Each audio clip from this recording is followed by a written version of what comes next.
naikot na namin ang buong bayan ng Antipolo. Walang bakante. May bakante, 100,000. Mga kabagang, tulong, saan makakahanap ng bakanting lote, yung mura lang, para sa negosyo. Ano, laban ka ba? Ito na yung nahanap namin na pwesto last week. First time tong makikita ng magandang dilag. Ready ka nang makita ang pwesto mo? Oo, excited na ako. Ayan nasa gilid mo, ayan ang pwesto na magiging negosyo mo. Ito? Hindi lang yan, Ano? pati ito. Dalawa? Oo. First time mo makita, ano masasabi? Maganda. Bibigyan lang natin yung mga kabagang ng before na tour.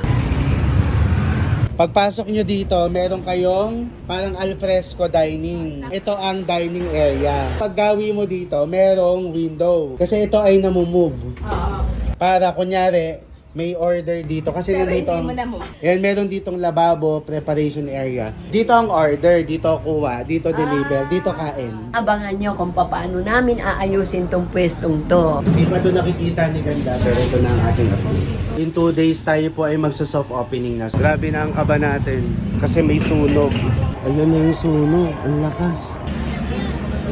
Papakita ko muna sa'yo. Excited ka na? Oh, siyempre. Ayan na yung shop mo. Ah. Oh, maayos na, na-renovate na. Bakit may bumbero? Bunso, ano to?